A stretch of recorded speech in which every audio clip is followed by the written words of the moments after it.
Assalomu alaykum, hurmatli o'rganuvchilar. Endigi video darsimizda biz siz bilan JavaScript obyektlarining juda muhim bo'lgan ba'zi tushunchalarini ko'rib chiqamiz. Keling, dastlab xususiyat, ya'ni svoystvo ruschasiga, mavzusiga, tushunchasiga to'xtalib o'taylik. Buni tushuntirish uchun bir misol yozaylik. Const, ya'ni bu let yordamida o'zgaruvchi yaratsak, const yordamida o'zgarmas qiymat yaratar edik. Const my name teng aytaylik Kamol. My name o'zgaruvchiga Kamol qiymatini berdik va bu satr ekanligini ko'rib turibmiz. Endi keling bu Kamol qiymatining, ya'ni my name o'zgaruvchisining uzunligini hisoblashni ko'rib chiqaylik. JavaScript dasturlash tilida obyektlarning xususiyatlari to'g'ridan to'g'ri tilning o'zida joylashtirilgan. Ya'ni ular o'zgaruvchi yoki o'zgarmasdan keyin to'g'ridan to'g'ri nuqtadan keyin ko'rsatiladi. Misol uchun const len my name, shunday bir o'zgaruvchi yaratdik va unga my name'ning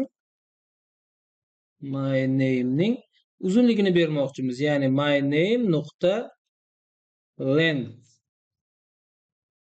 Mana shu bu xususiyat. Ya'ni boshqa dasturlash tillarida ishlagan bo'lsangiz, misol uchun Python dasturlash tilida misol sifatida ko'rsatadigan bo'lsak, my name'ning nechta belgidan iborat ekanligini aniqlash uchun len qaus ichida my name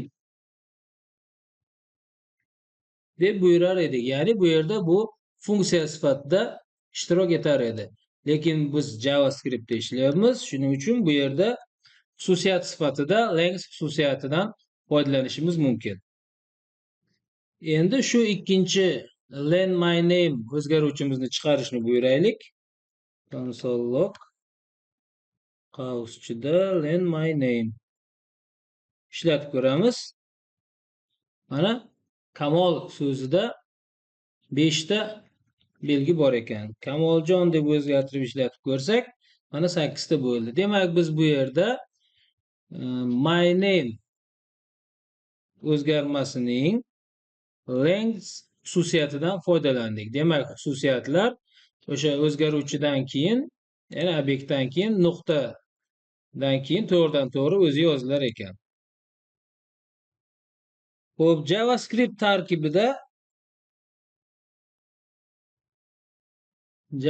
tarkibida shunday imkoniyat borki, u mavjud bo'lmagan xususiyatlarga ham murojaat qilishga imkoniyat beradi. Aytaylik, let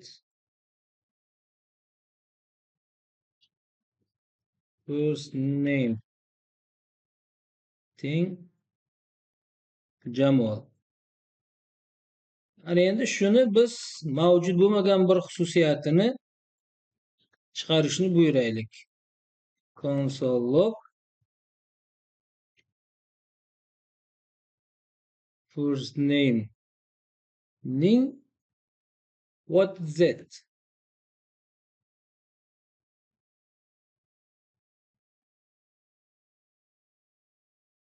Xususiyatni chiqarishni buyurdik. Ishlatib ko'rsak, bu dastur tarkibida sintaktik xatolik haqida xabar yo'q. Shunchaki natijani undefined, ya'ni aniqlanmagan, tasdiqlanmagan ko'rinishda chiqardi. Xo'p, keling yuqoridagilarni qanday tushunganingizni o'zingiz tekshirishingiz uchun bir kod yozamiz. Qani natijasi qanday bo'lishini aniqlay olasizmi? My name bizga kerak, ya'ni mana buni kommentdan chiqarsak, keyin bu bizga taklif qiladi. My name to'g'richakli qaus ichida yana my name nuqta length. Xo'p, qani mana shu buni kommentga qo'yamiz.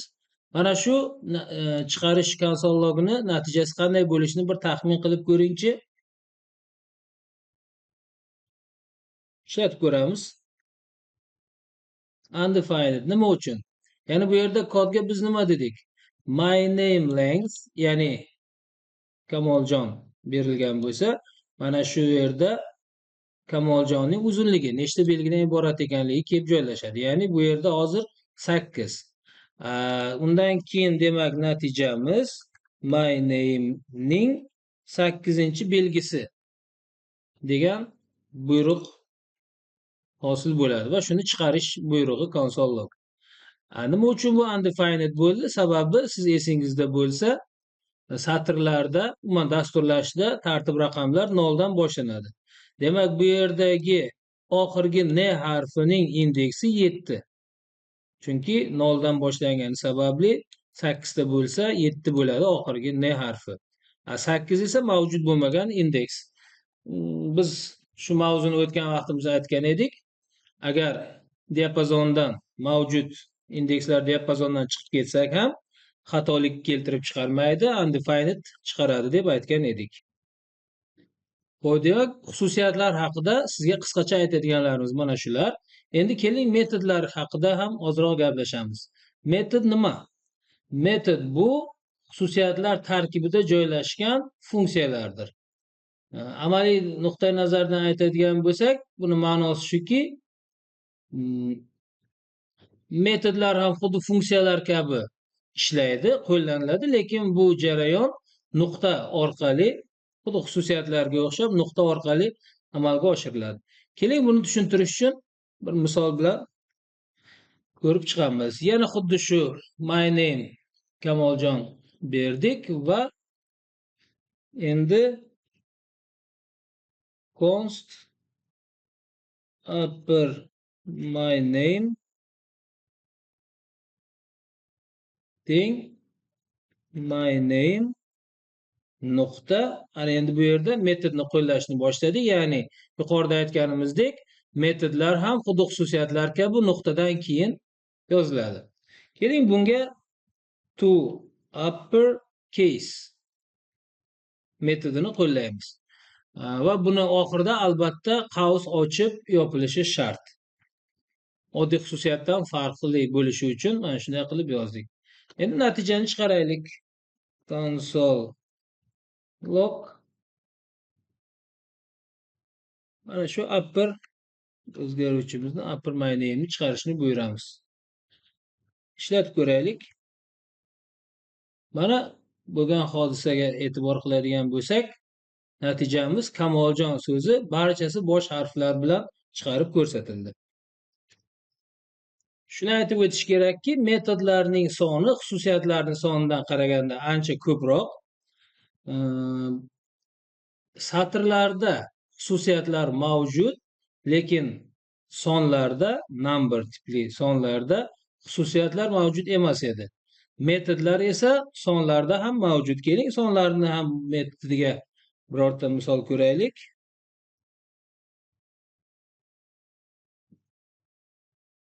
Xo'sh, misol uchun const temperature, ya'ni harorat teng hozir ayni chilla davri 40,96. Faraz qilaylik. Bu yerga teng qo'yib endi keling bir o'zgaruvchi, ya'ni bir konstanta yaratamiz va uni nomini rounded temperature deb nomlaymiz. Va unga hozir biz ko'rgan temperaturaning nuqta to fixed metodini qo'llaymiz va unga bir qiymat beramiz. Bu yerda biz to fixed yordamida verguldan keyin nechta xona aniqligida chiqishini buyurdik. Natijamizni chiqarib ko'raylik. console log rounded temperature ishlatib ko'rsak, mana 41,0, ya'ni verguldan keyin bitta yaxlitlash yordamida verguldan keyin bitta xona qoldirdi. Shuning bilan ushbu xususiyatlar va metodlarga bag'ishlangan qisqa video darsimizni yakunlaymiz. E'tiboringiz uchun rahmat.